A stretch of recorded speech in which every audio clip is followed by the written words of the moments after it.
जब हम छोटे थे तो हमारी ज़िंदगी में सबसे महत्वपूर्ण, सबसे इम्पोर्टेंट चीज़ जो थी वो थी पढ़ाई। और हमारे पेरेंट्स की ज़िंदगी में जो सबसे ज़्यादा ज़रूरी चीज़ थी वो थी अपने बच्चों की पढ़ाई। तो इस पढ़ाई के चक्कर में कुछ परिवार अपने गांव से शहर आए जहां पर वो अपने बच्चों को अच्छी शिक्षा दे सके, अच्छी एजुकेशन दे सके। तो कुछ परिवारों ने अपने बच्चों को अच्छे प्राइवेट कॉलेज में पढ़ाने के चक्कर में अपने घर की पुश्तैनी ज़मीनें बेची। तो दूसरी तरफ कहीं कम नंबर आने में कुछ पेरेंट्स ने, कुछ परिवारों ने अपने बच्चों को दबा के कूटा। तो ये जो पढ़ाई है ना, ये बहुत ही ज़रूरी पार्ट रहा है हमारी ज़िंदगी का। अब जब हम बड़े हो गए, हमारे अपने बच्चे हो गए, तो कभी भी हमें अगर नए शहर, नई जगह मूव होना होता है तो हम सबसे पहले हमारे दिमाग में यही आता है कि यार वहाँ पर क्या हम अपने बच्चों को अच्छे से पढ़ा पाएंगे? क्या वहाँ के एजुकेशन सिस्टम में हमारे बच्चे सेटल हो पाएंगे? तो आप में से बहुत सारे ऐसे लोग होंगे जो यूरोप मूव होने का सोच रहे होंगे, या फिर यहाँ पे आ गए होंगे तो सोच रहे होंगे यार यहाँ पर क्या मुझे अपनी फैमिली स्टार्ट करनी चाहिए। तो मुझे लगा कि मेरी एक बेटी है 2 साल की जो 1 साल से यहाँ के प्री स्कूल जा रही है, तो मैं अपना एक्सपीरियंस बता सकता हूँ ताकि आपको थोड़ा सा क्लैरिटी आए कि क्या करना चाहिए, क्या नहीं करना चाहिए। अब मेरे पास जो एक्सपीरियंस है वो सिर्फ उस प्री स्कूल का है। तो अगर आपके बच्चे 6 साल के हैं या 7 साल, 10 साल, इससे बड़े हैं, तो मेरे ख्याल से ये वीडियो आपके लिए उतना हेल्पफुल नहीं होगा। अब बात है कि क्या ये सिर्फ स्वीडन के लिए है?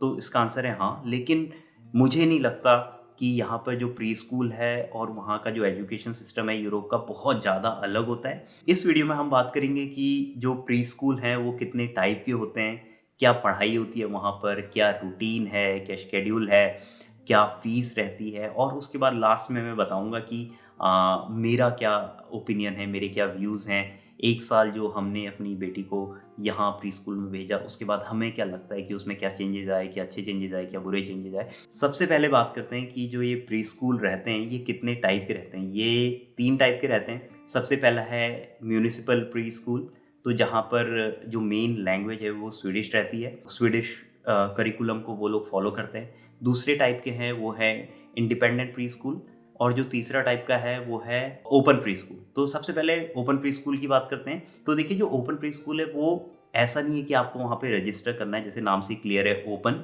तो आपको वहाँ जाना है। वो एक स्कूल है जिसमें बहुत सारी किताबें होंगी, बहुत सारे खिलौने होंगे, टॉयज़ होंगे, टीचर्स होंगे, लेकिन आप वहाँ बच्चे को छोड़ नहीं सकते हो। आप वहाँ जा रहे हो तो आप बच्चे के साथ जाओगे, बच्चे के साथ रहोगे, बच्चा खेलेगा, आपको उसको मॉनिटर करना है, आपको उसको देखना है। आप वहाँ के टीचर से बात कर सकते हो, और वहाँ पर बाकी पेरेंट्स भी होंगे, उनके साथ आप इंटरेक्ट कर सकते हो। वहाँ पे किचन रहता है, वहाँ पे आप खाना खा सकते हो, अपने बच्चे को खाना खिला सकते हो। तो ये जो पहले ओपन प्री स्कूल है, राइट, ये बहुत ही अच्छे रहते हैं अगर आप पेरेंटल लीव में हैं, क्योंकि अगर आपका बच्चा थोड़ा सा बड़ा हो गया है तो आप चाहोगे कि वो थोड़ा सा मूव करे, मूवमेंट करे, इधर चढ़े उधर चढ़े, उसके पास खिलौने हो। तो अगर आप बहुत सारे खिलौने नहीं खरीदना चाहते हो, बहुत सारे टॉयज़, बहुत सारी बुक्स नहीं खरीदना चाहते हो, तो आप अपने बच्चे को इन प्री स्कूल में ले जा सकते हो। यहाँ पर आपका बच्चा खा भी सकता है, नैप भी ले सकता है, सेपरेट रूम रहते हैं जहाँ पर आप फ़ोन में बात कर सकते हो, ब्रेस्ट फीड करा सकते हो। जब मैं पैटर्निटी लीव में था तो मुझे इसका बहुत ही ज़्यादा फ़ायदा लगा, क्योंकि आप वरना पूरा दिन घर के अंदर रहते हो और ये सारे काम करने में आप बहुत ज़्यादा परेशान हो जाते हो। तो ये एक तरीके से एक ब्रेक मिल जाता है जहाँ पे बच्चा भी खेलता है, आप बाकी पेरेंट्स से बात करते हो। एक जो सबसे अच्छी चीज़ मुझे लगी इस ओपन प्री स्कूल की, तो यहाँ पर क्या होता है ना, आपका बच्चा दूसरे बच्चों से इंटरेक्ट करना सीखता है। ये पहली बार होता है कि जब वो दूसरे बच्चे के पास में बैठा है, उससे खेल रहा है या फिर उसको देख रहा है। तो ये एक तरीके से एक बुनियाद आपकी बच्चे की बना देता है कि वो जब प्रॉपर प्री स्कूल में जाए और वो बाकी बच्चों को देखे तो बहुत ज़्यादा घबराए नहीं, बहुत ज़्यादा डरे नहीं। जो दूसरे टाइप का प्री स्कूल है वो है म्यूनिसिपैलिटी प्री स्कूल। तो इसमें आपको एटलीस्ट 4 महीने पहले अप्लाई करना होता है, और आप 5 स्कूल्स को सेलेक्ट करते हो कि मैं इसमें अपने बच्चे भेजना चाहूँगा या चाहूँगी, और वो लोग फिर उसमें से एक स्कूल आपको सेलेक्ट करके देंगे। और ये भी हो सकता है कि जो 5 आपने सेलेक्ट किए हैं उसमें से वो एक भी ना दें, कोई आपको छठाई दें जिसमें जगह और टीचर्स अवेलेबल हों। तो अगर आपको फिर आपके पास वो कॉल है, आपको लगता है कि अगर वो स्कूल अच्छा है और वहाँ पर आपके घर से वो नज़दीक है, आपके ऑफिस जाने के रास्ते में है, तो आप हाँ बोल सकते हैं। अगर आप ना बोलते हैं तो फिर से आपको 4 महीने वेट करना पड़ेगा, और फिर वो आपको दूसरा प्री स्कूल देंगे। और दूसरा क्या है कि अगर आपका बच्चा एक प्री स्कूल में पढ़ रहा है और आपका दूसरा बच्चा है, तो उसको प्रेफरेंस मिलेगी कि सेम प्री स्कूल ही मिले। जो तीसरे टाइप के प्री स्कूल हैं वो हैं इंडिपेंडेंट प्री स्कूल। ये अच्छे माने जाते हैं। मेरा ज़्यादा एक्सपीरियंस है नहीं यहाँ पे क्योंकि काशू ने नहीं पढ़ा है, लेकिन इसका क्यूइंग सिस्टम बहुत ही लंबा है। तो हमने पिछले जुलाई अगस्त सितंबर में इनमें अप्लाई किया था और इस अगस्त में उन लोगों का रिप्लाई आ रहा है कि क्या आप अभी भी इंटरेस्टेड हो हमारे स्कूल में बच्चे को एनरोल करने के लिए। अब दूसरा क्वेश्चन ये आता है कि अगर मुझे 5 प्री स्कूल सेलेक्ट करने हैं तो मैं कैसे सेलेक्ट करूं, किस बेसिस पे सेलेक्ट करूं, कैसे मुझे पता चलेगा कि कौन सा अच्छा है कौन सा गंदा है। तो सबसे जो अच्छा तरीका है वो है कि आपको कोई फेसबुक ग्रुप ज्वाइन करना पड़ेगा। जैसे मैं मालमो में हूँ तो मालमो फोस्कोला का एक ग्रुप है जहाँ पर आप पूछ सकते हो कि ये प्री स्कूल में मेरे बच्चे का को इनविटेशन आया है, यहाँ पे इसका कैसा फीडबैक है, किसके बच्चे यहाँ पे पढ़ रहे हैं, कितने टीचर्स हैं, एक टीचर के अंदर कितने बच्चे हैं, कितने बच्चों का ग्रुप है, और भी खूब सारी चीज़ें जो आपके दिमाग में क्वेश्चन है वो आप उस फेसबुक ग्रुप में पूछ सकते हो। दूसरा, आपको जैसे पता चल गया कि अच्छा ये प्री स्कूल है, तो आप वहाँ पर जाओ और बाहर से, आपको अंदर तो नहीं जाने देंगे, लेकिन बाहर पे क्या रहता है कि यहाँ पे ओपन जैसा है ना, क्योंकि एक प्लेग्राउंड है बाहर, फिर स्कूल होगा तो मोस्टली बच्चे बाहर खेल रहे होते हैं, तो आप देख सकते हो। वैसे बहुत ज़्यादा पता तो नहीं चलेगा, लेकिन आप फिर भी देख के बता सकते, पता थोड़ा चल जाएगा कि अच्छा जो टीचर्स हैं वो बच्चों पे कितना ध्यान दे रहे हैं, बच्चे कैसे खेल रहे हैं। थोड़ा सा इन्वायरमेंट का आप एक गेस लगा सकते हो, लेकिन बहुत ज़्यादा इन्फॉर्मेशन मुझे नहीं लगता उससे पता चलेगी, लेकिन फिर भी आपके मन को एक संतुष्टि हो जाएगी कि अच्छा ये स्कूल है और टीचर्स अच्छे से बच्चों को देख रहे हैं, तो आपको थोड़ा सा कॉन्फिडेंस मिलेगा अपने बच्चे को उस स्कूल में भेजने में। और तीसरा क्या होता है कि जब आप अप्लाई करेंगे और आपको वो स्कूल मिल गया, राइट, तो एक्चुअली बच्चे के एडमिशन से पहले एक बार आपको चांस मिलता है वो प्री स्कूल विजिट करने का। तो आपको पूरा प्री स्कूल का टूर दिया जाएगा और उसमें वो बताएंगे कि क्या क्या वो लोग करते हैं, प्रेजेंटेशन रहती है, पूरा बताते हैं कि हम बच्चों के साथ कैसे पूरा दिन बिताते हैं और क्या क्या होता है। प्री स्कूल मिलने के बाद, डिसाइड करने के बाद, अब जो नेक्स्ट क्वेश्चन आता है कि यार अब मुझे बच्चे को इस स्कूल में भेजना है, मैं कैसे प्रिपेयर करूं बच्चे को। तो देखिए यहाँ पर एक टर्म है, उसे बोलते हैं इन स्कूलिंग। शुरू के कुछ weeks, 1 to 4 weeks in schooling रहती है डिपेंडिंग ऑन द चाइल्ड। तो आप क्या होता है कि आप बच्चे के साथ रहते हो स्कूल में, ऐसा नहीं कि बच्चे को छोड़ आए और वो रो रहा है और आप आ गए वापस। तो आप पहले दिन ऐसा है कि वो बच्चे को 1 घंटा रखेंगे, तो आप भी जाओगे, बच्चे के साथ रहोगे और वो थोड़ा बहुत खेलेगा और आ जाओगे। दूसरे दिन क्या होगा कि आप 2 घंटे के लिए जाओगे। तो तीसरे दिन आप 3 घंटे के लिए जाओगे, तो देखेंगे कि आप जहाँ पे वो बच्चे सोते हैं आप भी वहाँ पे साइड में लेटोगे और बच्चे को ऐसा लगेगा कि अच्छा यहाँ पे सोने का टाइम, सोने की जगह है, तो बच्चा भी सोने का ट्राई करेगा। और चौथे दिन आप बच्चे के साथ लंच करोगे और ऐसे 5वें दिन फिर आप बीच में थोड़ी देर बाय बोल के चले जाओगे, फिर 1 घंटे बाद आ जाओगे या 15 मिनट बाद आ जाओगे। डिपेंड करता है वो बच्चा कैसा रिएक्ट कर रहा है, कितना रो रहा है। वो टीचर आपको कॉल करके बताएगी कि अब आ जाओ, ये बच्चा खुश है, अब आने की ज़रूरत नहीं है। तो हल्के हल्के करके आप ड्यूरेशन बढ़ाते हैं। अब इसका कोई फिक्स टाइम नहीं है। कोई बच्चे 1 वीक में वहाँ पर बिल्कुल कंफर्टेबल हो जाते हैं, कुछ बच्चों को 2 से 3 वीक लगते हैं। तो जैसे हमें 2 से 3 वीक लगे, तो हमारे केस में क्या हुआ कि जब हम ये स्कूलिंग कर रहे थे तो कुछ टीचर्स छुट्टी में थी, कुछ बीमार थी, किसी का ट्रांसफ़र हो गया, तो हमें ये करने में 3 वीक लगे। जो दूसरी चीज़ मैं बोलूँगा कि आप अपने बच्चे को BLW स्टार्ट करिए जब वो 6 महीने का है, जब वो सॉलिड स्टार्ट कर रहा है। BLW होता है बेबी लेड वीनिंग। इसका मैंने बहुत बढ़िया, बहुत अच्छा एक विस्तार से वीडियो बनाया हुआ है, उसका लिंक आपको यहाँ मिल जाएगा। अब क्या होता है, जैसे इंडिया में क्या है ना, आप टीचर या पेरेंट्स बच्चे को चम्मच से खिलाते हैं या हाथ से खिलाते हैं। यहाँ पर वो नहीं है ऐसा, क्योंकि जब हम इन स्कूलिंग कर रहे थे, जब हम काशू के साथ वहाँ पे बैठ के खा रहे थे, तो हम देख रहे थे कि 1-1, 1.5-1.5 साल, 2-2 साल के बच्चे आराम से टेबल चेयर में बैठ के बढ़िया तरीके से स्पून से खा रहे हैं, एकदम ओपन ग्लास से पी रहे हैं। तो यहाँ पर क्या है कि ये एक्सपेक्ट किया जाता है कि आपका बच्चा खुद खाए। और बहुत सारे जो इंडियन पेरेंट्स बाहर से आते हैं और अपने बच्चे को यहाँ एडमिशन कराते हैं, तो उन लोगों का सबसे बड़ा जो प्रॉब्लम है वो यही रहता है कि हमारा बच्चा स्कूल में नहीं खाता है, क्योंकि हमने आदत घर में उसकी ऐसी डाली हुई है कि वो हाथ से ही खाएगा, या फिर उसको प्यूरी खिला रहे हैं, या मतलब एक नॉर्मल खाना नहीं खिला रहे हैं। तो मैं ज़्यादा इस पर स्ट्रेस आउट नहीं करता हूँ यहाँ पे, क्योंकि मैंने BLW में वो चीज़ बहुत अच्छे से बताई हुई है। तो I would recommend you to watch that video. तीसरी चीज़ जो है वो है स्लीप। जो काशू थी वो प्री स्कूल जाने से पहले कभी अकेले नहीं सोई। वो या तो दिन में जब नैप लेती थी तो कैरियर में रहती थी। अगर आपने मेरा वाला वीडियो देखा होगा कि जब मैं पैटर्निटी लीव में था, एक दिन मैंने कैसे उसके साथ बिताया, तो उसमें आपने देखा होगा कि जो मैंने उसे दिन की 2 नैप दी थी वो मैंने कैरियर में दी थी। तो काशु या तो कैरियर में सोती थी या फिर वो ब्रेस्ट फीड करके सोती थी। तो हम बहुत ज़्यादा चिंता कर रहे थे कि यार वो स्कूल जाएगी तो कैसे सोएगी। लेकिन क्या हुआ कि कुछ टाइम बाद बच्चे सीख जाते हैं जब वो देखते हैं कि बाकी बच्चे सो रहे हैं। तो ये सारी चीज़ें हेल्प करेंगी आपके बच्चे को वहाँ पे सेटल होने में। अब बात करते हैं यहाँ की रूटीन की। तो देखिए, जो सबसे पहले 8 ओ क्लॉक ब्रेकफास्ट मिलता है वहाँ पर, और बहुत सारे पेरेंट जो सुबह 8 बजे से काम स्टार्ट करते हैं वो अपने बच्चे को 8 पौने 8 के आसपास वहाँ छोड़ देते हैं। तो 8 बजे ब्रेकफास्ट मिलता है और उसके बाद 9 बजे एक स्नैक्स मिलते हैं, फ्रूट्स मिलते हैं। तो वो 9 बजे खाने के बाद अगर मौसम अच्छा है बाहर तो डेफिनेटली ये लोग बाहर ले जाते हैं, क्योंकि आउटडोर को यहाँ बहुत ही ज़्यादा इम्पोर्टेंस दी जाती है। तो मौसम अच्छा है तो ये लोग पार्क ले जाते हैं या फिर पानी से खेल करवाते हैं। कुछ अलग अलग कंटेनर्स में पानी रखा है, या फिर पॉट्स बनाओ, गमले बनाओ, उसमें बीज डालते हैं। फिर रोज़ ये लोग थोड़ा थोड़ा उसमें पानी डालते हैं, देखते हैं पौधा निकल रहा है। फिर एक और प्रोजेक्ट था, बर्ड का प्रोजेक्ट। इनको बाहर ले जाके बैठा देते हैं और देखते रहते हैं कि कौन कौन सी चिड़िया आ रही है, कौन सी चिड़िया कौन सी आवाज़ कर रही है। उसके बाद चिड़िया का खाना, तो इनने कुछ ऐसा बॉटल के अंदर कुछ सीड्स डाले थे कि उसमें आए और चिड़िया वो खाना खाए।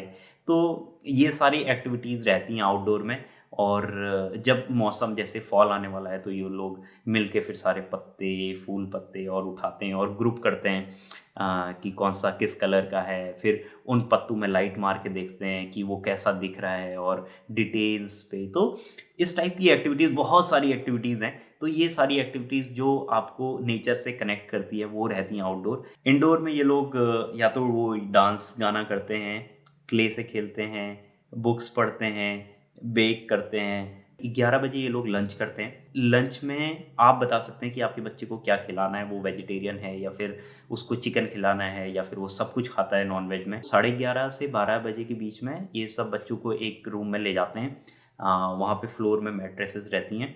सब लोग थोड़ा सा रूम डार्क कर देते हैं और सब बच्चों को वहाँ पे सुलाने का ट्राई करते हैं। और उसके बाद फिर 2 बजे फिर से एक स्नैक्स ये लोग देते हैं। और फिर उसके बाद फिर अगर मौसम अच्छा है तो बाहर ले जाएंगे, और नहीं है तो अंदर अंदर रखेंगे। बाहर जाके फिर ये लोग पूरा एकदम मिट्टी के से खेलना, झूला झूलना, स्लाइड करना, वो सब प्री स्कूल के अंदर ही एक क्या बोलेंगे एरेना में, प्लेग्राउंड में ये सारी चीज़ें रहती हैं। मोस्टली ऐसा होता है कि 2:30 से 3 बजे के बीच में हम काशू को पिक कर लेते हैं। उसके बाद क्या होता है वो उसका मुझे ज़्यादा आइडिया नहीं है, क्योंकि वहाँ पर हमारा दिन जो इंटरेक्शन है वो प्री स्कूल के साथ ख़त्म हो जाता है। अब बात करते हैं फ़ीस की। तो देखिए, जो फ़ीस है वो डिपेंड करती है आपकी हाउस होल्ड इनकम पे।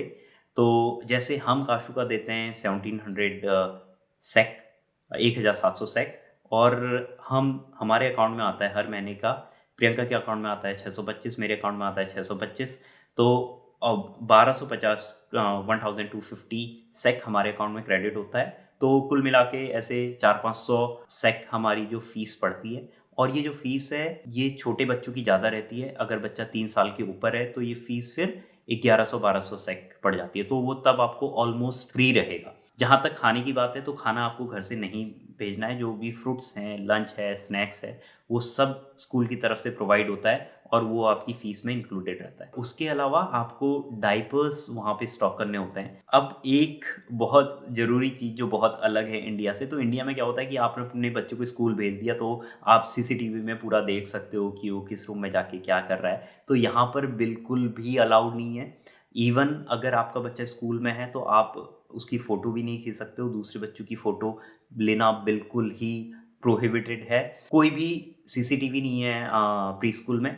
तो यहाँ पर क्या है कि आपको एक फ़ोन नंबर मिलता है स्कूल की तरफ से, जिससे आप एसएमएस करके या कॉल करके पूछ सकते हो कि यार मेरे बच्चे ने खाना खाया नहीं खाया, वो सोया नहीं सोया। तो इससे ज़्यादा आप कुछ नहीं कर सकते। या फिर आप जब बच्चे को पिक करने जाएंगे तब आप बाकी इन्फॉर्मेशन ले सकते हो। हर प्री स्कूल की, हर फोस्कोला की एक ऐप रहती है। तो उस ऐप के आप रहोगे मेंबर, तो उसमें क्या होता है कि आपको 4 वीक एडवांस में अपने बच्चे का शेड्यूल बताना होता है कि आप किस टाइम पे उसे ड्रॉप करोगे, किस टाइम में पिक करोगे, क्योंकि उसी के अकॉर्डिंग टीचर्स का शेड्यूल सेट होता है। और दूसरा, उस ऐप में क्या है कि आप लीव अप्लाई कर सकते हो। जैसे अगर आपका बच्चा बीमार है, आप उसे नहीं भेजना चाहते हो चाहते हो तो आप सिक लीव अप्लाई कर सकते हो, या फिर आप एक लंबी वेकेशन में इंडिया जा रहे हो या किसी दूसरी कंट्री या फिर कहीं घूमने जा रहे हो तो आप वेकेशन लीव्स अप्लाई कर सकते हो। लीव्स का थोड़ा सा फंडा अलग है। यहाँ पे मैंने एक वीडियो अभी रिसेंटली बनाया है टाइप ऑफ लीव्स, तो उसका लिंक भी यहाँ पे आएगा, वो आप देख सकते हो। और उस ऐप में बहुत सारे ऐसे अपडेट्स आते रहते हैं कि आपके बच्चे ने आज दिन में क्या किया, उस फोटोज़ वगैरह आती हैं। उसमें बच्चों का चेहरा नहीं दिखेगा लेकिन उनके हाथ दिखेंगे, या फिर चेहरे में ऐसे उनने कुछ इमोजी लगा दिया होगा तो दिखाएंगे कि वो बेक कर रहा है, वो पेंट कर रहा है। फिर आपको गेस करना होता है हाथ से कि आपका आपका बच्चा कौन सा वाला है। उसके अलावा यहाँ पर पेरेंट टीचर मीटिंग होती है हर 6 महीने में, जिसमें वो आपको एक अच्छी सी प्रेजेंटेशन में बताते हैं कि आपका बच्चा कैसे प्रोग्रेस कर रहा है, क्या चीज़ें उसको अच्छी लगती हैं, क्या चीज़ें ख़राब लगती है, कैसे खा रहा है, कौन से खिलौने उसको पसंद हैं, क्या चीज़ें करना पसंद है, कौन उसका दोस्त बना है। तो ये सारी चीज़ें वो एक प्रेजेंटेशन में बताते हैं। और इस मीटिंग में आप भी अपने कंसर्न बता सकते हो। जैसे अगर आपको लग रहा है कि यार ये चीज़ मुझे स्कूल की अच्छी नहीं लग रही है, या मेरे बच्चे में इस तरीके से ध्यान नहीं दे रहे हैं, या मुझे ये चीज़ कमी लग रही है, तो वो चीज़ आप उस पेरेंट टीचर मीटिंग में बोल सकते हो। एक और चीज़ यहाँ पे रहती है कि जैसे मान लीजिए आपका बच्चा बीमार है और वो आज बुखार है उसे, कल सुबह आप उठे और उसे बुखार नहीं है, तो आप स्कूल नहीं भेज सकते हो। एक दिन सिकनेस फ्री डे बोलते हैं उसे, तो आपको बच्चे को एक दिन घर में रखना होता है जब वो बीमार नहीं है। तो ये लोग क्या है कि मौसम कैसा भी हो बच्चों को बाहर ले जाते हैं, तो आपको उसी हिसाब से बच्चे के कपड़े स्कूल में रखने पड़ते हैं। मतलब जो मेन जैसे ठंडे के कपड़े हैं, स्नो सूट वगैरह है, तो वो तो एक रखोगे आप चलेगा, लेकिन जैसे अंदर के कपड़े हैं जो वो खाना खाने में गीला कर दिया या उसका डायपर लीक हो गया, तो आपको वो 1 या 2 एक्स्ट्रा पेयर रखने पड़ते हैं। जैसे सॉक्स हो गए, वो भी आप कुछ पेयर वहाँ पे रखने पड़ते हैं। अब बात करते हैं इस वीडियो के लास्ट टॉपिक की, जो है माई व्यूज़, मेरे क्या एक्सपीरियंसेस रहे हैं। तो देखिए, जो इन स्कूलिंग थी वो हमारे लिए ठीक थी। हमें कुछ टाइम लगा, 3 वीक्स लगे उसमें, लेकिन उसके बाद काशू वहाँ पे सेटल हो गई थी। और उसकी टीचर का ये कहना था कि वो हमेशा खुश रहती है। मतलब ऐसा नहीं होता है कि वो रो रही है, या फिर हमें कभी भी ऐसा नहीं हुआ कि वो रो रही है और टीचर का फ़ोन आया कि अरे ये काफ़ी रो रही है, उठा लो। कभी भी हम शाम को उठाते थे, वो कहती she was happy through out the day. एक और चीज़ जो मुझे बहुत अच्छी लगी यहाँ पे, वो लगी टीचर्स। क्योंकि टीचर जो है यहाँ पे ऐसा नहीं है कि बस उनने कोई बेसिक कोर्स किया और वो आ गए। वो लोग वेल ट्रेंड हैं और उन लोगों को उसमें इंटरेस्ट है। सबसे अच्छी बात कि उनको बच्चे अच्छे लगते हैं, बच्चे पालना अच्छा लगता है। तो जब हम वहाँ थे, हम देख रहे थे कि बच्चा कोई रो भी रहा है तो वो बिल्कुल वो बिल्कुल भी परेशान नहीं हो रही हैं। वो बच्चे को उठा रही हैं, उससे आराम से बात कर रही हैं, बच्चे को काम कर रही हैं, बच्चे चुप भी हो जा रहे हैं। एक और जो अच्छा चेंज काशू में दिखा हमें प्री स्कूल भेज के, वो लगा कि खाने की आदत, क्योंकि वो बाकी बच्चों को देख रही है कि कैसे खा रहे हैं, तो उसने खुद खाने की आदत उसकी पड़ी। और दूसरा, उसको थोड़े से मैनर्स आए। जैसे कुछ भी उसके हाथ में गंदा लगा या टेबल में गंदा लगा तो जल्दी से किचन टॉवल मांगेगी, कहेगी इसे पोंछ दो। तीसरा कि वो उसने साइन लैंग्वेजेस सीखी, तो जैसे ही दूध चाहिए होता था तो वो बोलती थी ऐसे ऐसे करके। एक और चीज़, जैसे कि खाना वाना खा लिया तो उसको टेबल साफ़ करने की आदत, और जो सारी चेयर हैं वो दोबारा अरेंज करना, तो ये आदत आजकल उसे लगी हुई है। तो ऑब्वियसली मुझे लग रहा है कि ये स्कूल से उसने सीखी है। एक चीज़ जिसने मुझे बहुत ही ज़्यादा सरप्राइज़ किया वो था कि कूड़ा उठाना। तो एक दिन मैं उसे पार्क में ले जा रहा था और उसने देखा कि अच्छा ये पॉलीथीन का टुकड़ा पड़ा हुआ है। उस झुकी, उसको उठाया और मेरी तरफ पॉइंट किया, मुझे दिया। मैंने कहा इसका क्या करूँ? तो फिर मुझे पॉइंट कर रही है डस्टबिन की तरफ, तो कह रही है कि ये डस्टबिन में फेंक के आओ। तो देख रहे हो आपकी जो एक 1.5 साल की लड़की है, उसको पता है कि कूड़ा कहाँ फेंकना है।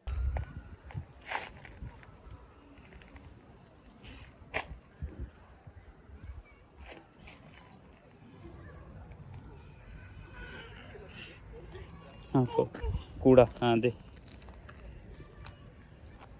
यहाँ फेंक दो इसे। अच्छा,